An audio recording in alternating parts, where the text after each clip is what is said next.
México tiene el rostro de la creación.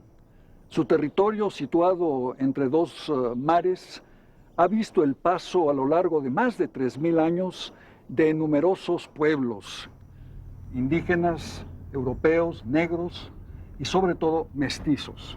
Los mestizos, cuya unión está simbolizada en este fresco de José Clemente Orozco, como la unión entre el conquistador español Hernán Cortés y su lengua llamante, la Malinche, Doña Marina. En esta serie de televisión, El Alma de México, quisiéramos ofrecer un panorama de las grandes realizaciones artísticas del pueblo mexicano a lo largo de 3 milenios.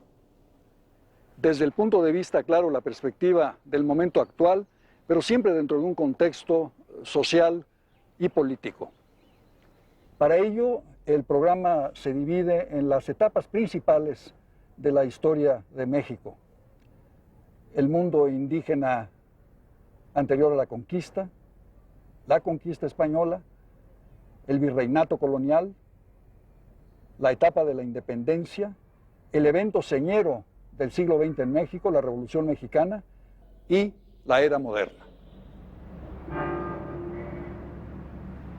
A lo largo de estos 3000 años, la gran creatividad del pueblo mexicano finalmente se resume en una sola gran civilización ininterrumpida.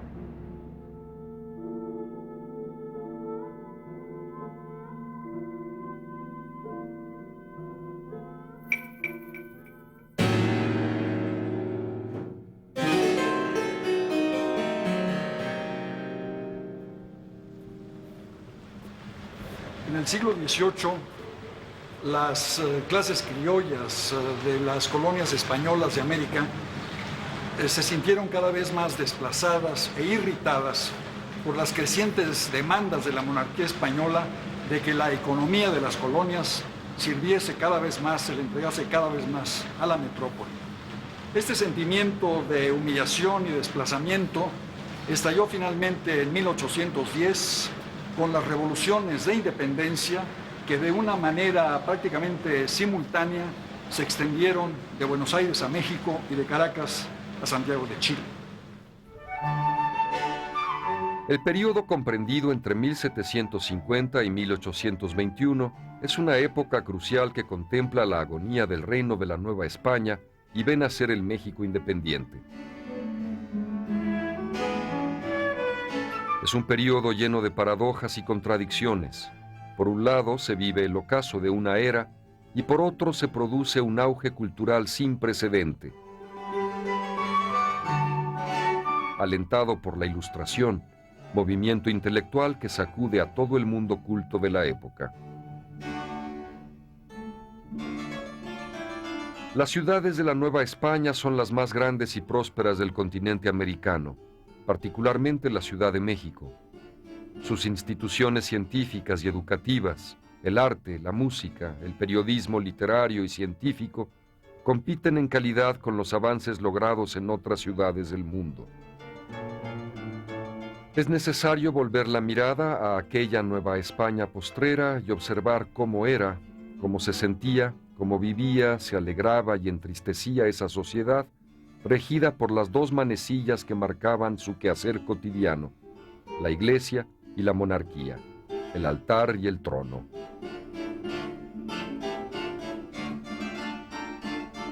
Alrededor de estas dos autoridades transcurrían las horas y los días de niños, hombres y mujeres, jóvenes y ancianos del virreinato.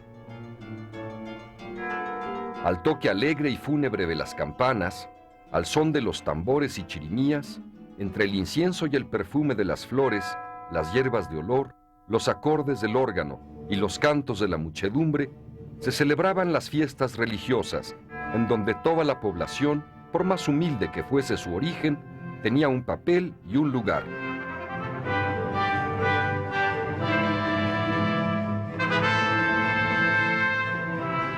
se sentían a su vez parte de un todo llamado monarquía española, vasallos de un rey a quien se le respetaba y amaba como a un padre distante. Las romerías, las fiestas reales, las corridas de toros se organizaban ante tableros con los retratos de los reyes engalanados y cubiertos de flores.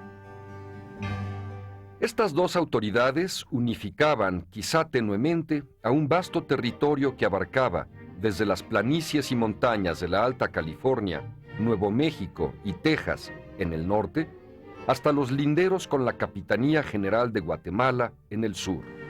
En 1700 muere sin descendencia el último Habsburgo español, Carlos II el Hechizado, hundiendo a Europa en la Guerra de la Sucesión Española. Como resultado, los Borbones ascienden al trono de España e inauguran una novedosa política para sus colonias americanas, una política de intromisión y de modernización.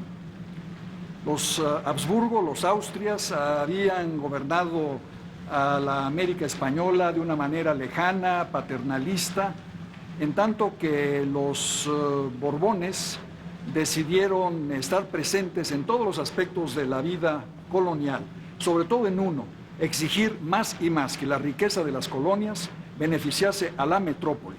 Ello irritó sobremanera a las élites criollas de la América española, que se vieron humilladas, desplazadas y, lo que es peor, empobrecidas por las políticas reales. Política también de modernización, a fin de adaptar a la América española las ideas de la corte de Carlos III de España. Sin embargo, esta política de modernización tomó un giro verdaderamente inesperado, que consistió en la expulsión de los jesuitas. Barrocos por naturaleza, quizá debido a la pluralidad de etnias, lenguas, tradiciones y costumbres de una población cercana a los 6 millones de habitantes, los novohispanos amaban la música, el baile, los paseos, el movimiento ondulado de las fachadas barrocas, el juego de sombras y luces de los retablos dorados, adornados con pintura y esculturas estofadas en oro, en ocres, azules y verdes. Su alma jacarandosa y a la vez melancólica se veía reflejada en ese arte de recovecos y sorpresas. Ninguna ciudad del hemisferio americano igualaba a la de México en el esplendor de sus construcciones civiles y religiosas, sus instituciones científicas y educativas, sus paseos, teatros y fuentes públicas, su urbanización y alumbrado público. El virrey don Juan Vicente de Güemes Pacheco, segundo conde de Revillagigedo, se empeñó en dotar a la capital de un alumbrado de aceite. En 1799, la ciudad contaba con 1,166 luces en las calles.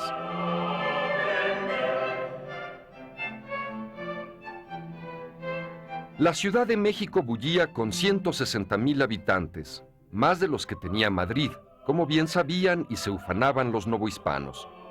Sin embargo, también encerraba terribles contrastes. Podía ser una metrópoli alegre y ruidosa, elegante y culta en el centro, pero a la vez triste y silenciosa en los barrios donde reinaban la miseria y la ignorancia. Vendedores ambulantes pregonaban sus mercancías con sonoras voces. Artículos de lujo procedentes de Europa y del lejano Oriente, traídos por la nao de China, también llamada nao de Acapulco, se vendían en el Parián o en el Portal de Mercaderes.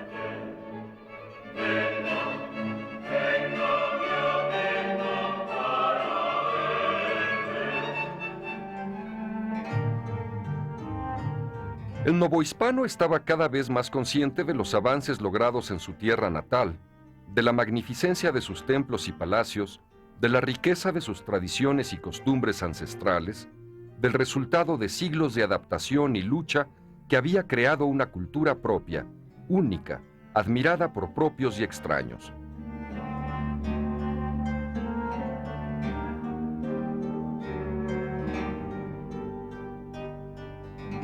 En la segunda mitad del siglo XVIII se respiraban ya los aires de la Ilustración, movimiento caracterizado por la búsqueda de lo racional y la desconfianza de lo emocional, por su afán científico en vez de lo intuitivo, de lo práctico en vez de lo idealista, de la modernidad y el progreso en vez de la tradición y la costumbre. La Ilustración hispánica, particularmente la alcanzada en Nueva España, tiene luces pero también sombras. Promueve los derechos del individuo, pero a la vez menosprecia la vida y tradición comunitaria de vastos sectores de la población. Exalta la educación, las ciencias, las artes, la agricultura, la industria, el comercio libre, las expediciones científicas y arqueológicas, pero a la vez ataca las manifestaciones de religiosidad popular y suprime instituciones de beneficencia.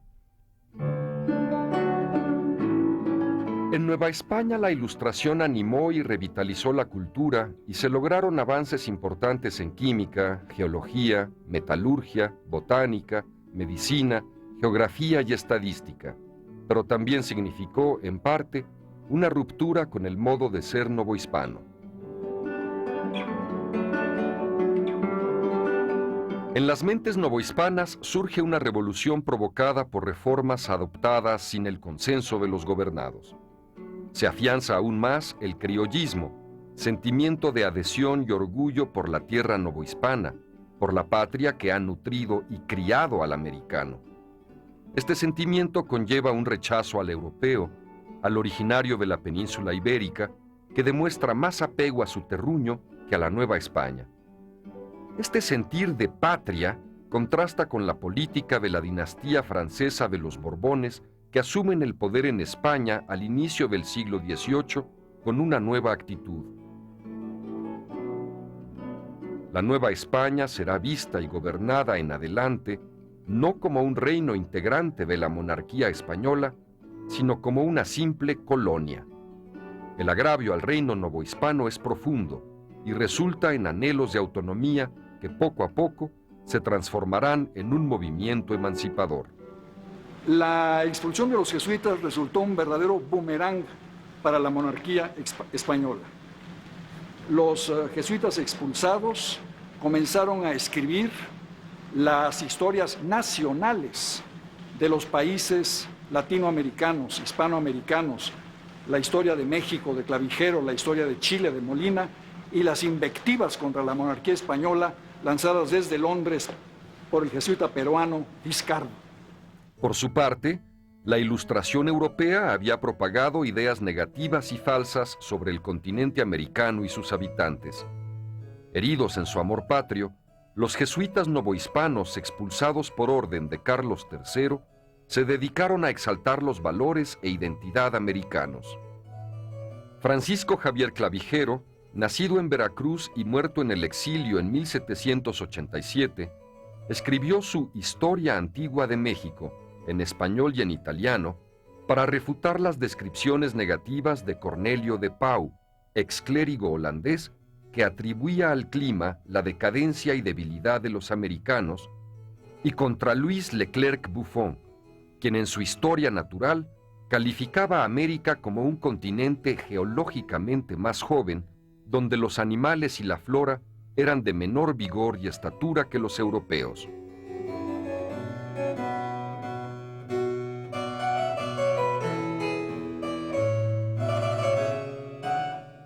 Una de las figuras más preclaras de los científicos ilustrados novohispanos fue José Antonio Alzate y Ramírez, quien dio tempranas muestras de su amor al estudio. Fue alumno del Colegio Jesuita de San Ildefonso y se ordenó sacerdote. Sus conocimientos le alcanzaron el reconocimiento de instituciones tales como la Academia de Ciencias de París y de la American Philosophical Society de Filadelfia. Fundó además varias publicaciones, entre las que sobresale la Gaceta de Literatura de México, aparecida en 1788. El contenido de las gacetas refleja la diversidad y riqueza de la Ilustración novohispana, pero también la preocupación de Alzate y sus colegas por compartir los avances científicos y culturales con el resto de la población. Es notable el valor iconográfico de las láminas científicas aparecidas en la Gaceta. Defensor del mundo prehispánico, Alzate realizó la primera descripción, acompañada de dibujos minuciosos, de la ciudad fortificada de Xochicalco. Con sus conceptos visionarios sobre el observatorio y la pirámide de las serpientes emplumadas, Alzate consiguió que en décadas posteriores otros arqueólogos se interesaran por investigar los restos del sitio.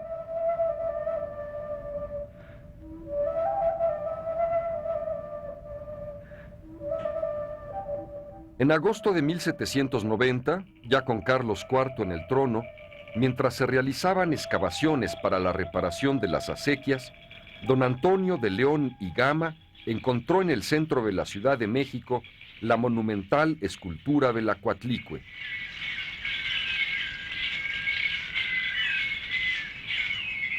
En diciembre, cuando se colocaba el nuevo empedrado, apareció a pocos metros de la superficie la Piedra del Sol, conocida en ese entonces como el reloj de Moctezuma.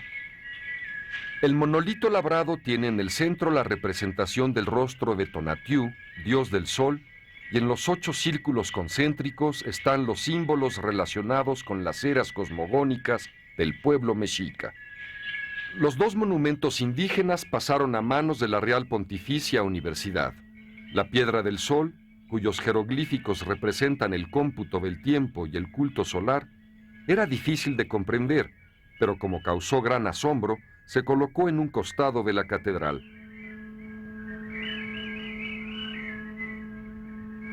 En cambio, la Coatlicue volvió a enterrarse, ya que las autoridades eclesiásticas tuvieron miedo de que ante la fuerza de la escultura, los indígenas volvieran a rendirle culto y recuperaran su pasado de idolatría, olvidándose de la fe cristiana. Después de Alzate, quizá no haya científico tan destacado como don José Ignacio Bartolache y Díaz, originario de Guanajuato.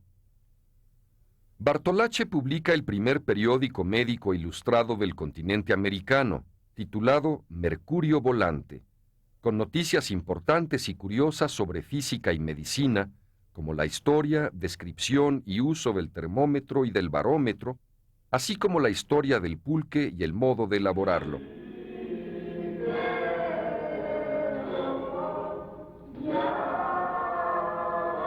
No todos los ilustrados se mostraron sensibles a las preocupaciones populares. En algunos aspectos, la élite ilustrada desdeñó el alma barroca y los sentimientos novohispanos. Las manifestaciones religiosas del pueblo fueron vistas con disgusto por ilustres prelados, tales como el obispo de Michoacán, Fray Antonio de San Miguel, quien erradicó de Celaya las costumbres locales como la procesión y los carros alegóricos tradicionales. La celebración popular de la Semana Santa fue prohibida con el argumento de los excesivos gastos incurridos y los desórdenes a que se prestaban las fiestas. La misma actitud desdeñosa hacia la cultura popular fue mostrada por el arzobispo de México, don Francisco Antonio de Lorenzana, y por el obispo de Puebla, don Francisco Fabián y Fuero, quienes se opusieron a las manifestaciones religiosas de sus feligreses.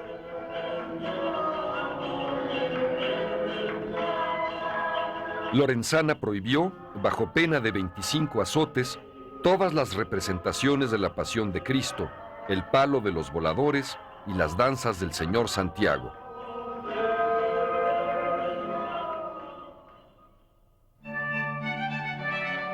Con la llegada de la Ilustración sufrieron el embate de nuevos estilos y modas los artistas, arquitectos y artesanos, cuyo trabajo barroco fue menospreciado y en ocasiones destruido por los celosos promotores de un arte más racional y moderno, el estilo neoclásico.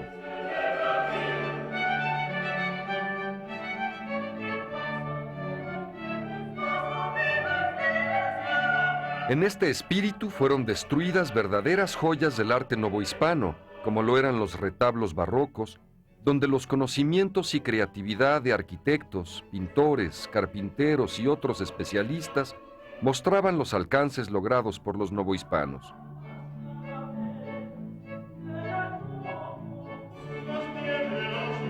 La perfección en el diseño, el cálculo matemático, la composición geométrica, la técnica escultórica y pictórica se conjuntaban en una obra, el retablo, que le hablaba al pueblo con una voz comprensible.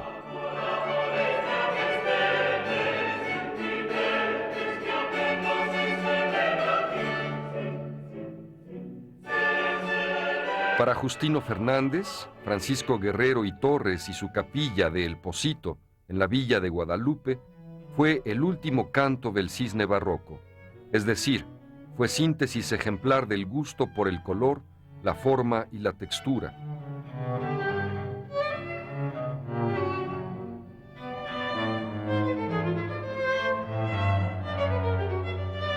En la arquitectura civil, Guerrero y Torres diseñó el palacio, hoy conocido como de Iturbide. Los sobrios patios del edificio están rodeados de arquerías decoradas con medallones de poetas laureados al modo renacentista y recupera la columna como sostén de su creatividad.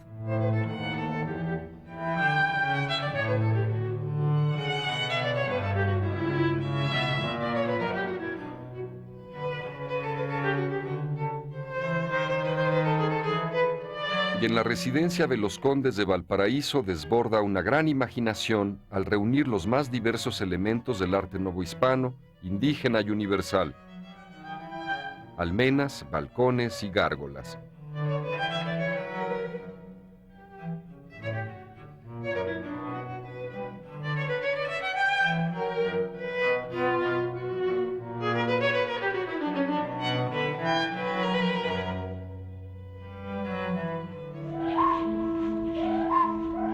Con restos impresionantes del pasado prehispánico, como en la base de la Casa de los Condes de Santiago de Calimaya, hoy Museo de la Ciudad de México, en el que esta serpiente fundamenta no solo la arquitectura, sino la mexicanidad futura.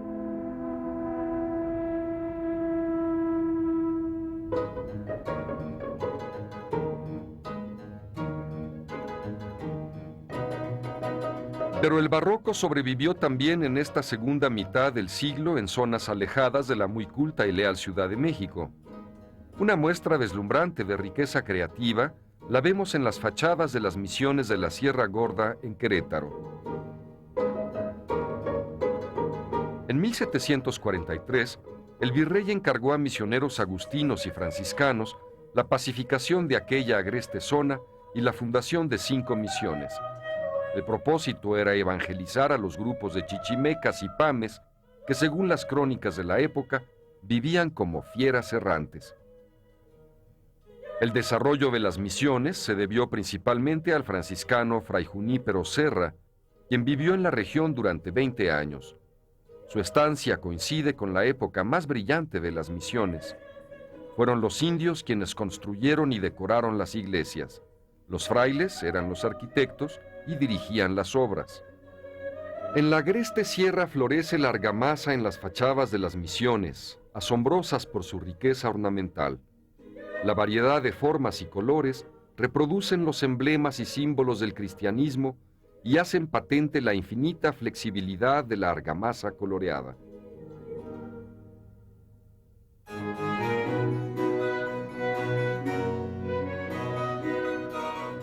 La de Jalpan está dedicada al Señor Santiago, proponiendo la defensa de la fe. Del lado derecho está la Virgen de Guadalupe y del izquierdo Nuestra Señora del Pilar, como una representación de la unión entre España y la Nueva España. La de Landa se consagra a la Inmaculada Concepción como fuente de gracia. Santo Domingo, San Francisco y los 4 santos franciscanos defienden y propagan la fe de la Iglesia.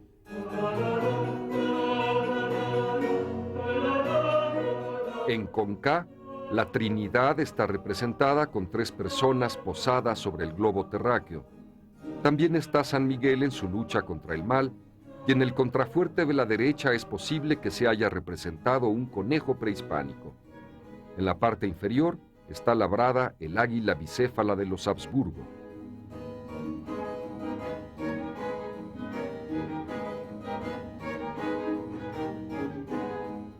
La de Tancoyol tiene una portada con imágenes de ángeles y santos. Está adornada con columnas estípites y en el centro hay un relieve de la estigmatización de San Francisco.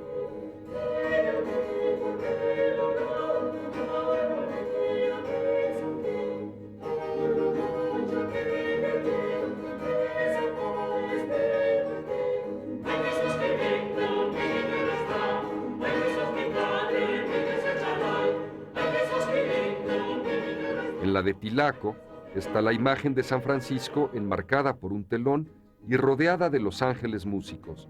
Más abajo hay sirenas que representan la tentación y unos querubines sobre la puerta de entrada.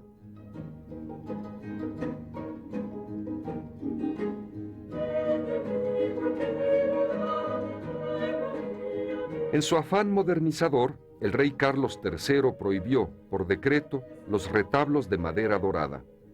El arte barroco se consideró arte bárbaro, y con este espíritu de cambio fueron destruidas verdaderas joyas del arte novohispano, como lo eran los retablos barrocos. Aún así, las tallas de madera natural conservan las formas recargadas y envolventes del barroco italianizante.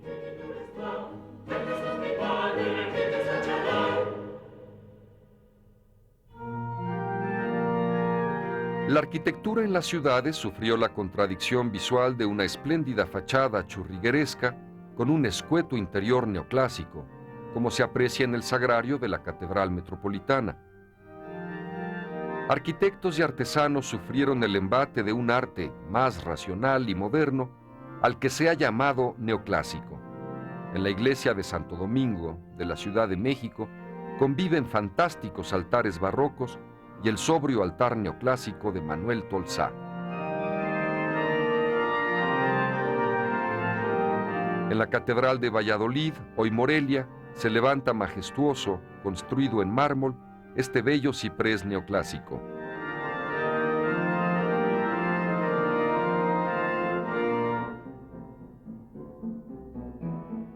En Nueva España se crearon verdaderas obras maestras del arte neoclásico. Se lograron de calidad tales como el Palacio de Minería de Manuel Tolsá, cuyo diseño refleja la expresión del mundo de la Ilustración. Su fachada, de 90 metros de largo, es una estructura de 3 cuerpos. En su interior destaca su patio principal, de monumentales arcos de medio punto, y la Capilla de Guadalupe, cuyo plafón fue realizado por el pintor Rafael Jimeno y Planes con 2 temas. Por un lado, la Asunción de María, y por otro, el Milagro de El Pocito.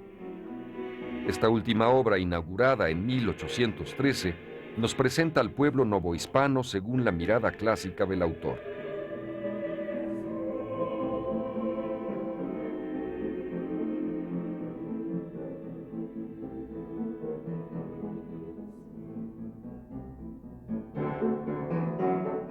En la proporción majestuosa de este magno edificio, en el equilibrio perfecto de sus patios y su monumental escalera, pero también en el contenido guadalupano de su capilla, vemos la voluntad de integración de estos artistas no nacidos en Nueva España a la fuerza del mensaje creativo de su nueva patria.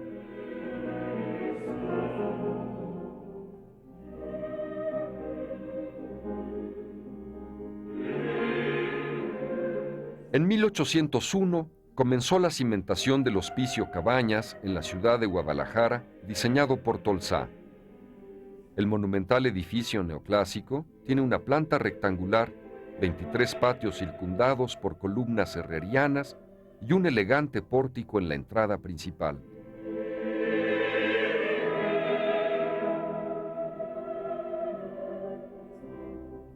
Tolsá realizó la estatua ecuestre de Carlos IV, conocida como el Caballito, que inicialmente se colocó en el centro de la Plaza Mayor. La Catedral Metropolitana, que se comenzó a construir en el siglo XVI, presentaba una arquitectura de lenguajes variados que Tolsá concluyó a la manera neoclásica por medio de una balaustrada, las esculturas de la fe, esperanza y caridad, el reloj en lo alto de la fachada y la linternilla de la cúpula. Fue inaugurada el año de 1810, como si el dar fin a la Catedral Metropolitana aquel año representara, sin nadie saberlo, la agonía de la Nueva España postrera. El artista neoclásico novohispano más importante de este período fue el celayense Eduardo Tresguerras. Se le llamó el Miguel Ángel mexicano. Era arquitecto, pintor, grabador y poeta. Sus obras más importantes son el Puente y el Templo del Carmen de Celaya, su villa natal. Las Teresitas y la Fuente de Neptuno, en Querétaro, son otras magníficas obras de este artista. Los novohispanos hicieron suyo lo mejor del espíritu de la Ilustración. La afición a la lectura se extendió por todo el reino en el último tercio del siglo XVIII. Se crearon grandes instituciones científicas y artísticas, como el Jardín Botánico, las Academias de Bellas Artes y las escuelas para la enseñanza de la música.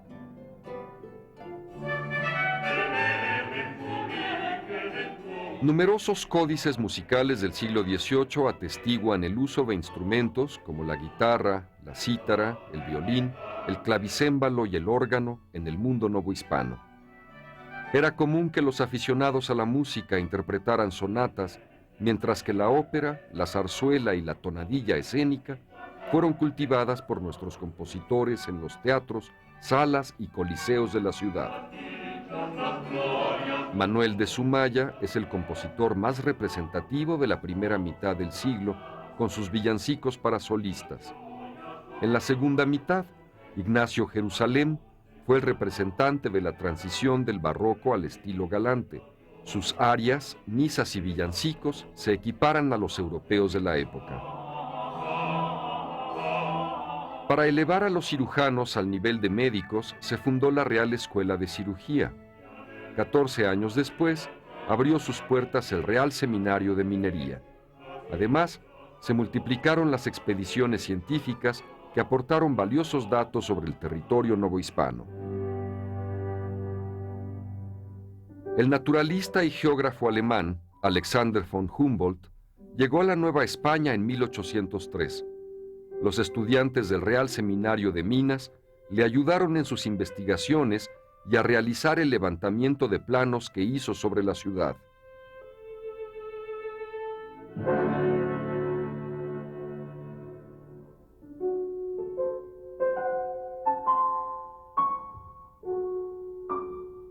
Tempranamente, un grupo de artistas novohispanos fundaron en 1754 la Academia o Sociedad de Pintores. Entre ellos estaba Miguel Cabrera, un artista que se desarrolló de acuerdo a la sensibilidad estética de su tiempo y pintó, entre muchas otras obras, la vida de la Virgen María en la iglesia de Santa Prisca y el retrato más conocido de Sor Juana.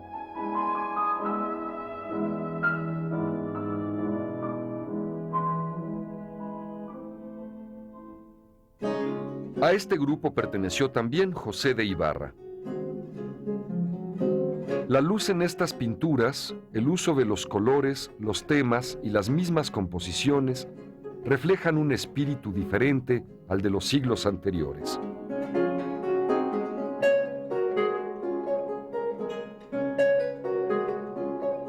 También destacó Francisco Antonio Vallejo. Aparecen nuevos temas pictóricos sin que dejen de pintarse escenas religiosas.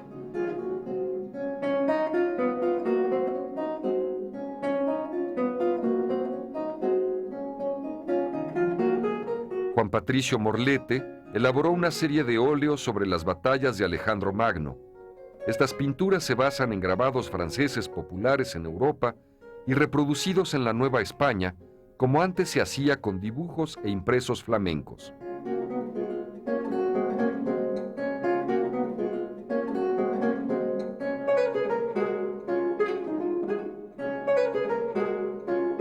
Algunos hicieron retratos de los virreyes, como el retrato ecuestre de Bernardo de Gálvez. El dibujo caligráfico, tan moderno para la época, lo realizó Fray Pablo de Jesús, y la pintura al óleo es obra de Fray Jerónimo. El retrato de una dama conocida como La Relojera es obra de Ignacio María Barraeda.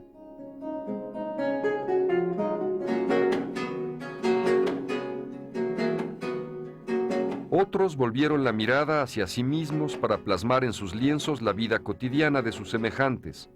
Una buena parte de la pintura profana está representada en los retratos de las castas novohispanas.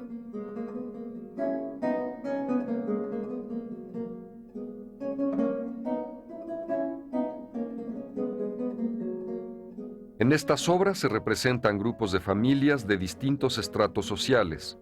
Los autores de estos retratos se preocuparon por plasmar detalles de las casas y del vestuario de la época. Con orgullo retrataron los frutos y los alimentos de la tierra novohispana. Estos retratos responden a una inquietud científica por conocer los componentes raciales de los súbditos de la corona española.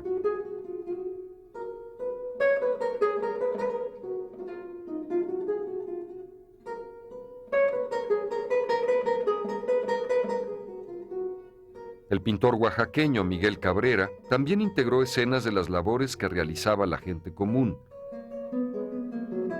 Otros hicieron cuadros donde se aprecia la forma de vestir de los hombres, las mujeres y los niños.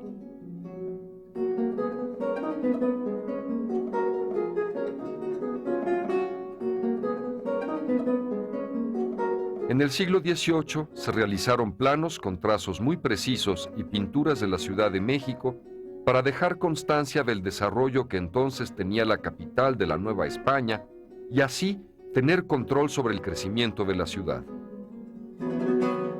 En otros casos, fueron hechos con el propósito de hacer levantamientos catastrales. Los novohispanos estaban orgullosos de su ciudad. Esos lienzos son el testimonio de su afán de buscarse a sí mismos. El marqués de Croix, virrey de la Nueva España, le echó todavía más leños al fuego, declarando: el deber de los súbditos del rey de España en América es simplemente callar y obedecer. A estos hechos se sumaron influencias crecientes de las ideas de la Ilustración europea, la influencia de la Revolución de Independencia norteamericana, la Revolución Francesa, y solo faltaba una gota que colmara el vaso, un pretexto, y este fue la invasión napoleónica de España y la separación del trono del monarca Fernando VII.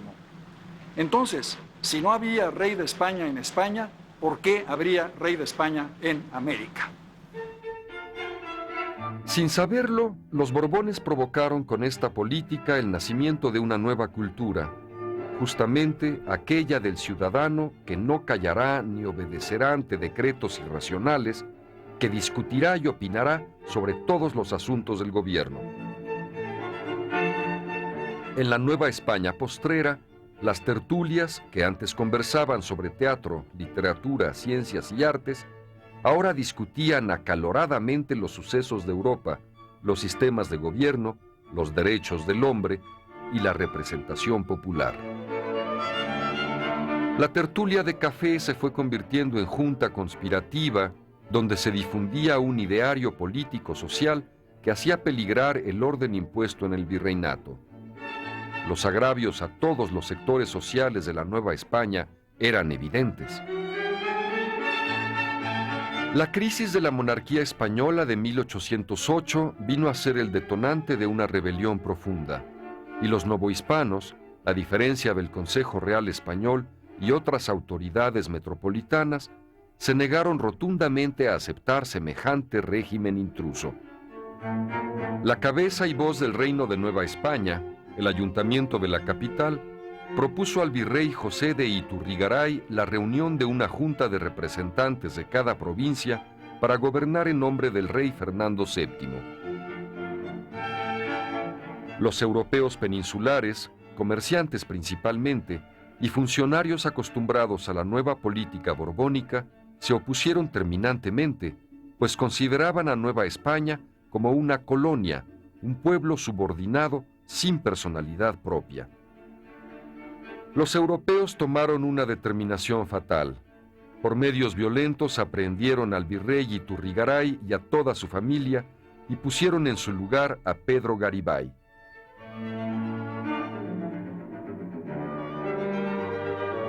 Este abuso de fuerza inició la sorda lucha americana por liberarse de un gobierno en la capital percibido como ilegítimo, impuesto a la Nueva España por un grupo de particulares. El diálogo se había roto. Los americanos se refugiaron en juntas secretas que se multiplicaron en la capital y en las provincias. Un capitán de milicias organizó una red de juntas conspirativas durante los años de 1809 y 1810.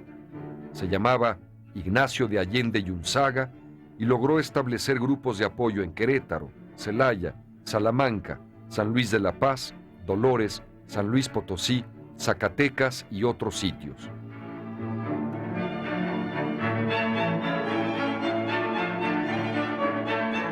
En este tenor se inicia la insurrección en el pueblo de Dolores, en Guanajuato.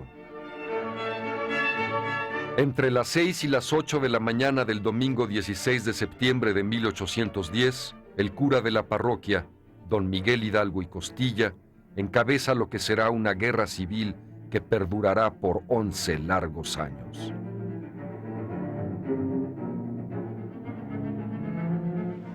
Las revoluciones de independencia se iniciaron en 1810 con una simultaneidad asombrosa de Buenos Aires a México y de Caracas a Santiago de Chile. Pero hubo una diferencia, y es que las revoluciones sudamericanas fueron encabezadas por la aristocracia criolla, en tanto que la revolución mexicana fue obra de una insurgencia popular dirigida por dos humildes párrocos de aldea, los curas Hidalgo y Morelos. Fue una batalla encarnizada, una guerra brutal, en la que literalmente los jefes revolucionarios fueron descabezados. Y la revolución de independencia se resolvió en un compromiso entre las élites criollas de la Nueva España, que llevaron al poder al soldado realista Agustín de Iturbide, proclamado emperador Agustín I. Es decir, que las guerras de independencia de México terminaron con una falsificación. La monarquía autoritaria no se correspondía con la realidad económica, social y cultural del país. Y este iba a ser el desafío del México independiente: encontrar la conciliación, la correspondencia de la forma política con la materia social, económica y cultural. En tiempos de crisis, toda la sociedad resiente los efectos de la violencia, el desorden y la ruina de la actividad económica. Incluso la cultura se ve afectada.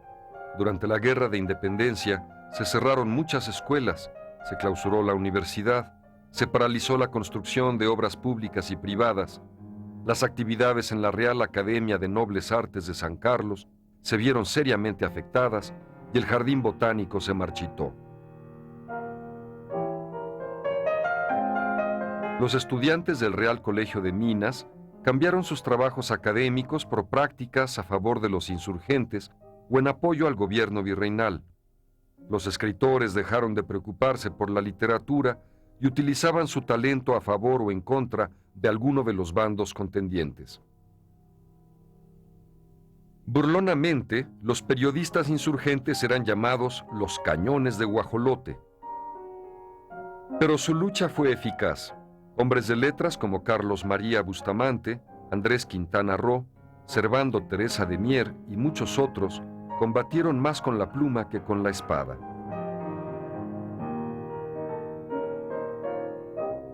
Surgió una pujante cultura política a través de la participación de otros sectores de la población, hasta entonces silenciosos.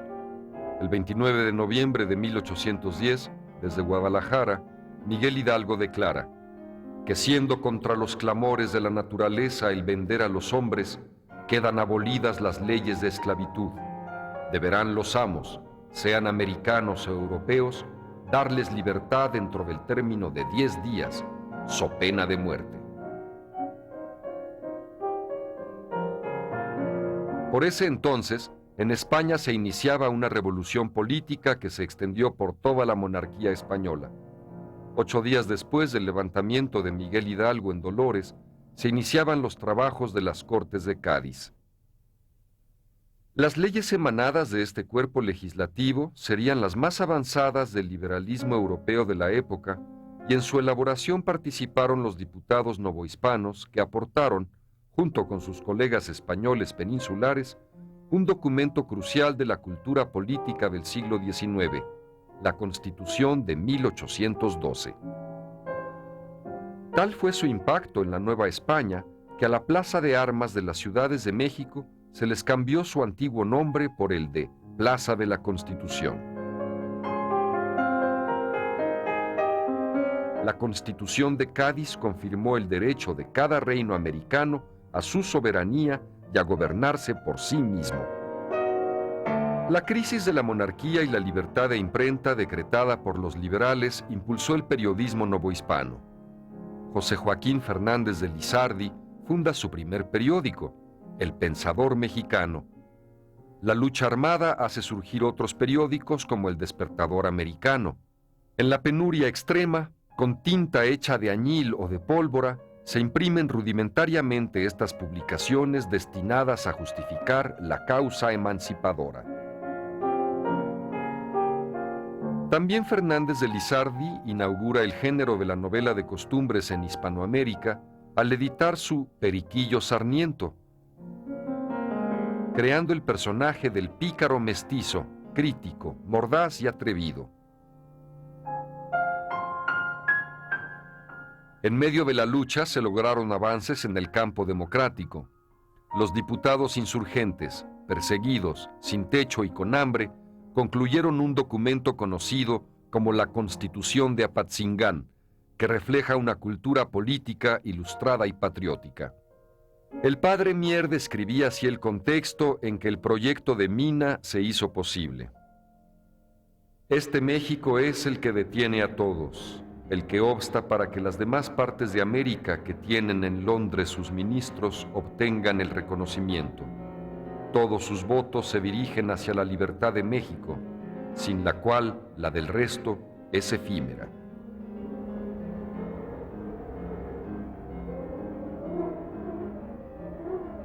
En 1817, la Nueva España no era ya ni la sombra del rico virreinato de 1810.